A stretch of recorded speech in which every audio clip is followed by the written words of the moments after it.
নেত্রকোনার কমলাকান্দা উপজেলার ৩ নং পুগলা ইউনিয়ন বিএনপির অর্থ ও ত্রাণ বিষয়ক সম্পাদক বাদে পুগলা গ্রামের কৃতি সন্তান বিশিষ্ট ব্যবসায়ী ও সমাজসেবক এবং দানবীর মোহাম্মদ ইদ্রিস মিয়ার নিজ উদ্যোগে পবিত্র ঈদ উল ফিতর উপলক্ষে প্রায় ৩,০০০ গরিব অসহায় দুস্থ মানুষের মাঝে শাড়ি, লুঙ্গি ও নগদ অর্থ বিতরণ করা হয়েছে।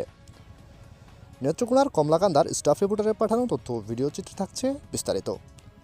অভিযান নিউজ টিভির সাথে আছি আমি তৌফিক হাসান। প্রতি বছরের ন্যায় এবারও পবিত্র ঈদ উল ফিতর উপলক্ষে সুন্দর ও শান্তিকর পরিবেশে গরিব অসহায় দুস্থ মানুষের মাঝে নিজ হাতে শাড়ি, লুঙ্গি ও নগদ অর্থ বিতরণ করতে দেখা যায় ইদ্রিস মিয়াকে।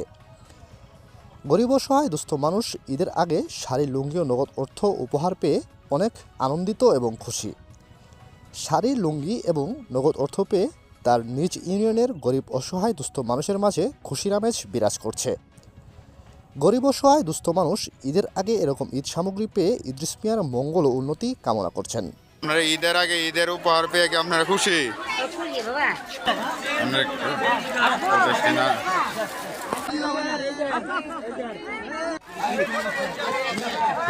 ঈদের আগে ঈদের উপহার পেয়ে কি খুশি?